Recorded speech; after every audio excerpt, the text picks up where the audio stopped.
Hi dears, welcome to Rubin's vlog. ഇന്നത്തെ വീഡിയോയിൽ നോമ്പ് 13ന്റെ വിശേഷങ്ങളായിട്ടാണ് ഞാൻ വന്നിട്ടുള്ളത്. എന്റെ വീഡിയോ കണ്ട് ഇഷ്ടമാവുകയാണെങ്കിൽ ലൈക്ക് ചെയ്യുക. സബ്സ്ക്രൈബ് ചെയ്യാതാണ് കാണുന്നതെങ്കിൽ ഒന്ന് സബ്സ്ക്രൈബ് ചെയ്ത് സപ്പോർട്ട് ചെയ്യാൻ മറക്കല്ലേ. ഇന്ന് ഞാനൊരു ബീഫ് കേക്കിന്റെ റെസിപ്പി കാണിക്കുന്നുണ്ട്. അപ്പൊ നമ്മള് ബീഫൊക്കെ ഒന്ന് കഴുകി വൃത്തിയാക്കാണ്. അപ്പോൾ കുറച്ച് ബീഫ് നമുക്ക് കേക്ക് ഉണ്ടാക്കാനും യൂസ് ചെയ്യണം. പിന്നെ കുറച്ച് കറിയിലേക്ക് എടുക്കണം. അതിന് വേണ്ടിയിട്ട് ഇതെല്ലാം അങ്ങനെ കഴുകി വൃത്തിയാക്കാണ്. പിന്നെ കവറൊക്കെ കഴുകിയിട്ട് ഇങ്ങനെ ഉണക്കിയിട്ട് പിന്നെ നമ്മൾ മുനിസിപ്പാലിറ്റിൻ്റെ ആൾക്കാർ വന്നിട്ട് കൊണ്ടുപോകാട്ടോ ചെയ്യുക. അപ്പോൾ കവറൊക്കെ ഒന്ന് കഴുകി വൃത്തിയാക്കി അവിടെ വെച്ച് പിന്നെ അതാ ഞാൻ ബീഫൊക്കെ കഴുകി എടുക്കുകയാണ്. ബീഫ് എല്ലാം കുക്കറിലേക്ക് ഇട്ടിട്ട് ഒന്ന് വേവിച്ചെടുക്കുകയാണ്. അതിലേക്ക് കുരുമുളക് പൊടിയും ഉപ്പുമാണ് ഞാൻ ചേർത്ത് കൊടുക്കുന്നത്. നമുക്ക് മഞ്ഞൾപ്പൊടിന്റെ ആവശ്യമില്ല. ഒരു മഞ്ഞൾ കളറായിട്ട് വരുമല്ലോ നമ്മളെ കേക്കിന്.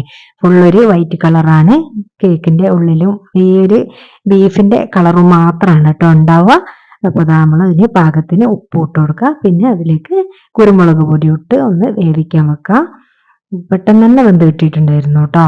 അപ്പൊ അതിലേക്ക് കുറച്ച് വെള്ളം കൂടി ഒഴിച്ചു കൊടുക്കുന്നുണ്ട്. ബീഫിൽ നിന്ന് വെള്ളം ഇറങ്ങും, എന്നാലും കുറച്ചും കൂടി ഒഴിച്ചു കൊടുക്കണ്ടേ. പിന്നെ നമുക്ക് വെള്ളം കൂടിയാൽ അത് നമുക്ക് കറി വെക്കുന്നതിലേക്ക് അതിന്റെ സ്റ്റോക്ക് ഒഴിച്ചു കൊടുത്താൽ നല്ല ടേസ്റ്റ് ആണല്ലോ. അപ്പൊ ഞാൻ അടുപ്പത്തേക്ക് വെച്ചു കൊടുക്കാണ്. ഞാൻ ബീഫ് വേവിക്കാൻ വെക്കുമ്പോൾ ഒരു 2 വിസിലടിച്ചതിന് ശേഷം ഒരു 10 മിനിറ്റ് സിമ്മിലിടും. അപ്പൊ കറക്റ്റ് വേവായിട്ട് കിട്ടാറുണ്ട് കേട്ടോ. പിന്നെ ഏത് കുക്കറാണെങ്കിലും ഞാൻ അങ്ങനെയാണ് ചെയ്യുന്നത്. അപ്പോൾ അത് കറക്റ്റായിട്ട് കിട്ടുന്നത് പോലെയാണ് എനിക്ക് തോന്നുന്നത്. പിന്നെ ഇതാ ഞാൻ ഉള്ളി അങ്ങനെയുള്ള സംഭവങ്ങൾ നമ്മൾ മസാലക്കൊക്കെ കട്ട് ചെയ്യുന്ന സമയത്ത് കുറച്ച് കൂടുതൽ അരിഞ്ഞു വെക്കാറുണ്ട്. അപ്പോൾ അതിന്റെ തലേദിവസം അരിഞ്ഞത് കുറച്ച് അവിടെ മാറ്റി വെച്ചതായിരുന്നു. അപ്പോൾ ഇന്നത്തെ കാര്യം എനിക്ക് എളുപ്പമായി. അപ്പോൾ നമുക്ക് എന്തായാലും നോമ്പൊക്കെ ആകുമ്പോൾ എന്തെങ്കിലും ഇങ്ങനെ മസാല വെച്ച് നമ്മൾ ഉണ്ടാക്കുമല്ലോ. അപ്പോൾ നമ്മൾ കുറച്ച് കൂടുതലായിട്ട് ഇങ്ങനെ ഉണ്ടാക്കി വെക്കുകയാണെങ്കിൽ നമുക്ക് നല്ല ഈസി ആയിരിക്കും കേട്ടോ. അപ്പോൾ ഇതാ ഞാൻ ഉള്ളിയൊക്കെ ഒന്ന് വാട്ടാൻ വേണ്ടിയിട്ട് അടുപ്പത്തേക്ക് വെച്ച് കൊടുത്തിട്ടുണ്ട്. പിന്നെ അതിലേക്ക് ഞാൻ ഉപ്പും കുരുമുളക് പൊടി മാത്രമാണ് കേട്ടോ ഇട്ടിട്ടുള്ളത്. മഞ്ഞൾപ്പൊടി ഇതിലും ഇട്ടിട്ടില്ല. പിന്നെ നമ്മൾ ബീഫൊക്കെ വെന്ത് അതൊക്കെ ഒന്ന് ക്രഷ് ആക്കി എടുത്തതാണ് മിക്സിന്റെ ജാറിൽ. അപ്പൊ അതും കൂടി അതിലേക്ക് ഇട്ട് കൊടുക്കാം. പിന്നെ നമുക്ക് ഇതിനുള്ള മാവ് തയ്യാറാക്കാം. അതിന് വേണ്ടിയിട്ട് മിക്സിന്റെ ജാറിലേക്ക് 1 കപ്പ് മൈദയാണ് ഇട്ട് കൊടുത്തിട്ടുള്ളത്. പിന്നെ അതേ 1 കപ്പിൽ തന്നെ പാല് ഒഴിച്ചു കൊടുക്കുക. പിന്നെ 1 കപ്പ് സൺഫ്ലവർ ഓയിലും കൂടിയാണ് ഒഴിച്ചു കൊടുത്തിട്ടുള്ളത്. പിന്നെ 3 എഗ്ഗും കൂടി എടുത്തിട്ടുണ്ട്. അപ്പൊ അതും അതിലേക്ക് ഇട്ട് കൊടുക്കുക. പിന്നെ പാകത്തിനുള്ള ഉപ്പും കുരുമുളക് പൊടിയാണ് 1 ടീസ്പൂൺ വീതം ഇട്ട് കൊടുത്തിട്ടുള്ളത്. ഇനി ഇവയെല്ലാം ഒന്ന് നന്നായിട്ടൊന്ന് അടിച്ചെടുക്കണം. കുറച്ച് ടൈം തന്നെ അടിക്കുക. കാരണം നമ്മൾ കേക്കിന് നമ്മൾ ബീറ്റർ ഉപയോഗിച്ചിട്ട് കുറച്ച് സമയം അടിക്കുന്നുണ്ടല്ലോ. അതുപോലെ തന്നെ ഒന്നിങ്ങനെ പൊങ്ങി വരാനാണ്. പൊങ്ങാൻ വേണ്ടിയിട്ട് നമ്മൾ അതിലേക്ക് ബേക്കിംഗ് പൗഡറോ ബേക്കിംഗ് സോഡ അങ്ങനെയുള്ള സാധനങ്ങളൊന്നും യൂസ് ചെയ്തിട്ടില്ല. നോമ്പിന് അതൊന്നും നമ്മളെ വയറിന് അത്ര നല്ലതല്ല, അല്ലാത്തപ്പോൾ തന്നെ നല്ലതല്ല. പിന്നെന്ന് വെച്ചാൽ നമ്മൾ നോമ്പ് എടുക്കുന്ന സമയത്ത് നമുക്ക് അസിഡിറ്റി കൂടുന്ന ഒരു ടൈമാണല്ലോ. അപ്പൊ അങ്ങനെയുള്ള സാധനങ്ങളൊന്നും നമ്മൾ നോമ്പ് എടുക്കുന്ന സമയത്ത് പിസ്സ അങ്ങനെയുള്ള കാര്യങ്ങളൊന്നും കഴിക്കാത്തതാണ് കേട്ടോ നല്ലത്. പിന്നെ അതാ ഞാൻ ഒരു പാനിലേക്ക് പകുതി മാവ് ഒഴിച്ചു കൊടുത്തിട്ടുണ്ട്.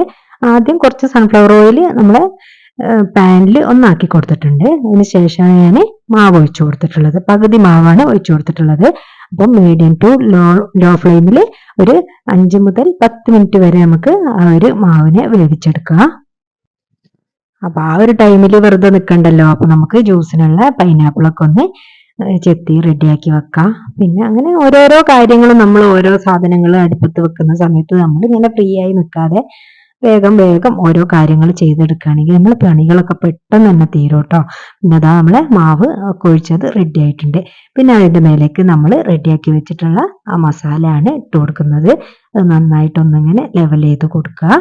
പിന്നെ നമ്മൾ ബാക്കി വരുന്ന ആ മാവും കൂടി മേലേക്ക് ഒഴിച്ചു കൊടുക്കുക.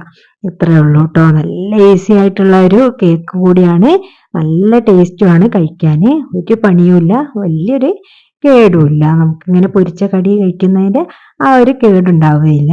നല്ല ടേസ്റ്റാണ്. പിന്നെ ഞാൻ 1 എഗ്ഗ് പുഴുങ്ങിയെടുത്തിരുന്നു. അതൊരു 3 പീസാക്കിയിട്ട് അതിന്റെ മേലേക്ക് ഇങ്ങനെ വെച്ചു കൊടുക്കുക. നമുക്ക് ഇഷ്ടമുള്ള അത്ര എഗ്ഗ് വെച്ചു കൊടുക്കുക.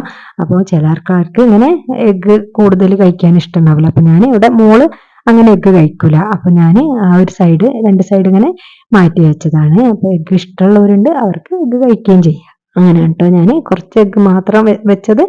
പിന്നെ ദാ നീനു എത്തിയിട്ടുണ്ട് കേട്ടോ കിച്ചണിലേക്ക്. അപ്പോൾ അവളിതാ എനിക്ക് ജ്യൂസൊക്കെ അടിച്ചിരുന്നുണ്ട്. ഞാൻ പൈനാപ്പിളൊക്കെ പിന്നെ ചെത്തി റെഡിയാക്കി വെച്ചിരുന്നല്ലോ. ഒന്ന് ഞാൻ ജ്യൂസ് അടിക്കട്ടെ എന്നൊക്കെ പറഞ്ഞിട്ട് അടിക്കുകയാണ്.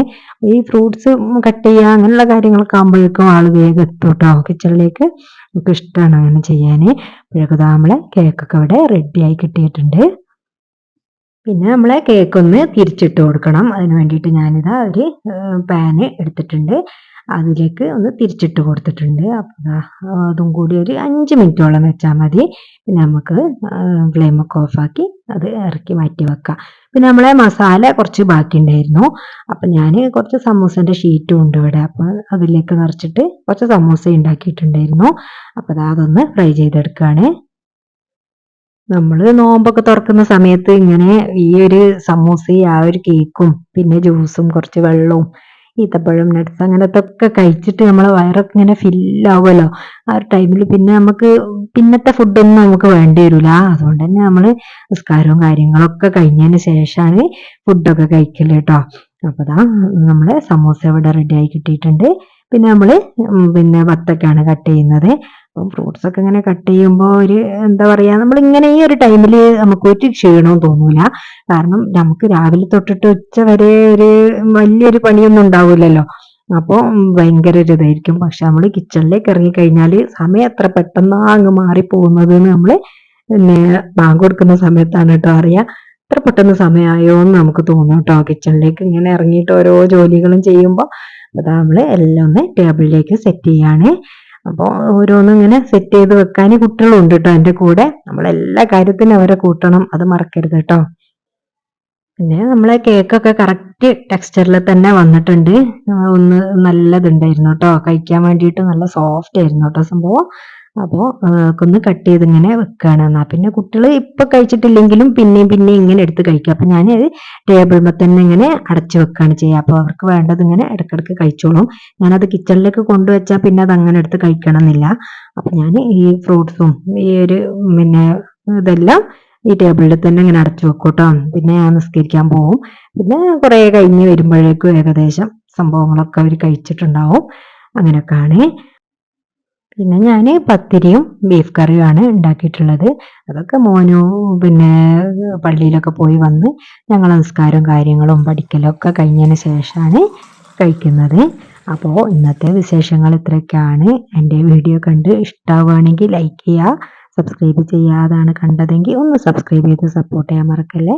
നിങ്ങളുടെ വാല്യുബിൾ ആയിട്ടുള്ള കമൻറ്റുകൾ എന്ത് തന്നെയായാലും ഒരു സ്മൈലി ആയിട്ടെങ്കിലും കമൻറ്റ് ബോക്സിൽ അറിയിക്കുക. നിങ്ങളുടെ ഫ്രണ്ട്സൊക്കെ ഒന്ന് ഷെയർ ചെയ്ത് കൊടുക്കുക.